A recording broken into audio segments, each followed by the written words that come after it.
In this video, I'm going to talk about how you can answer the essay questions at Gcse History. Now, the essay questions in the OCRB course appear on 4 of the 5 units at Gcse. They're pretty much on all of those papers. So, for example, at the end of the People's Health paper, you will get 2 essay questions and you have to choose which one you want to answer. Here is an example of one. On the Normans paper, at the end of the Normans paper, you will get 2 essay questions and you have to decide which one you want to answer. This one, you will note, is worth 20 marks. In the Making of America paper, you get 2 at the end, you choose which one you want to answer. And the same thing happens on the Nazi rule question paper. Now, what you will notice here is that the Normans paper has got 2 more marks than the others. Actually, there's no difference in the way that you answer these, even though there's 2 more marks. They've given them 2 more marks because the question for the Normans paper has got an interpretation in it, so they think it's a little bit more difficult. It's not, it's the same deal. Now, really important note here, the History Around Us paper, the Bristol Docs paper, the 5th unit, has also got an essay question on it, but that's a bit different. So I am today just dealing with the essay questions on People's Health, Normans, Making of America, Living Under Nazi Rule. And if you look carefully at these questions, you will notice there is something that ties them all together. And the thing that ties them all together is these are all how far questions. And although they are worded slightly differently, all of them are how far questions. And how far questions are the easiest questions to answer by far in history at Gcse. And they're easy to deal with because they follow a similar structure. All of those questions, regardless of if it's the Normans one where there's more marks or the other ones where there's only 18 marks, all will give you a statement or an opinion. For all of those questions, there is always going to be one side that agrees with the statement or the opinion, and there's going to be another side that disagrees with the statement or opinion. And all you have to do is find evidence for both sides of the argument. And the most important thing that you can remember here is that you need to use 4 pieces of evidence. 4 pieces of evidence across your essay. That's what the examiners are looking for. So they are looking for you to find 4 pieces of evidence that address both sides of the argument from the statement you are given.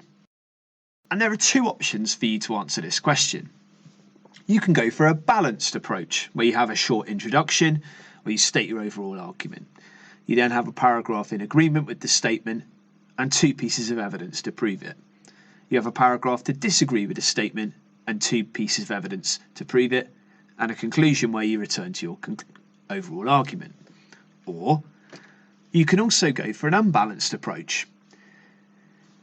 Same introduction, but in my first paragraph for agreement, I've then put 3 pieces of evidence, and in my disagree, I've only got 1. Both of those options are equally valid. There is nothing wrong with either. Both of them look at 2 sides of the argument. But really importantly, they realise that actually it's not always a balanced thing, history. Sometimes there is way more evidence on one side of the argument than the other. And in those times, I would go for an option 2. It doesn't matter on the question. Either of those are fine, but you will notice that in both, we've looked at 4 pieces of evidence. I'm going to talk through 2 exam question examples to show you what I mean here. In this first question, this is a 20-mark question from the Normans paper. In his BBC History article, Ryan Lavelle argues that late Anglo-Saxon England was by no means a golden age. How far do you agree with this view? Well, as in any of these how far questions, I open up with a short intro giving my overall opinion, my overall argument. Then, here, there's easy. There's 2 paragraphs here. One that says it was a golden age and another that says it wasn't. And in this balanced approach example, I would have 2 pieces of evidence for each side. So in my golden age paragraph, I might talk about culture, showing that Anglo-Saxon England was a golden age. I might talk about strong government, showing that it was a golden age. And then in my "it wasn't a golden age" paragraph, I could look at the fact that society was still heavily reliant on slaves, and I could look at corruption in the church. And then finally, I'd return to my conclusion and reiterate my original argument. You will notice here, this is a balanced approach. 2 pieces of evidence on one side of the argument, 2 pieces of evidence on the other. That's a balanced approach. Let's look at what this might look like if it was unbalanced. In this question here, this is from the Nazi Germany paper, they are asking, there was little effective opposition to the Nazis, how far do you agree? So basically, there was no real opposition, how far do you agree? In my intro, I'm going to give my overall opinion. And my overall opinion with this is that actually that statement is incorrect. I don't think there was little effective opposition. I think it was quite widespread. So in my first paragraph, I'm going to disagree with the statement. I'm going to say there was lots of effective opposition. And I'm going to put 3 pieces of evidence to prove it. I'm going to say that there was opposition from the youth, from the church, and from the army. And I'm going to give really precise examples in each of those. However, I need to address the fact there are 2 sides to the argument here. So in my second paragraph, I'm going to say other historians actually, though, might disagree with me. They'd agree that there was little effective opposition.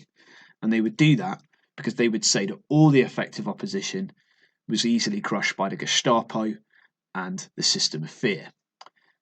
There is nothing wrong with that approach here being completely unbalanced. I've still addressed both sides of the argument. I've still given 4 pieces of evidence. And then I'd return to my conclusion. Here's some top tips for how far essay questions. Firstly, and most importantly, this is where most of your marks are.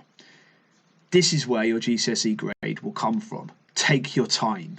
All of these essays should be about half an hour in length. As a result of it being half an hour in length, you need to produce a lengthy piece of writing. At least a page and a bit is crucial for this question. And the last thing is probably the most important. Explanation here is fundamental. Use the words from the question. Use them and that word because to make sure that you are explaining. I've done a separate video where I've explained what the difference is between description or describing and explanation. I've also done a separate video looking at what you can do in a conclusion if you're going for those absolute top grades. Good luck.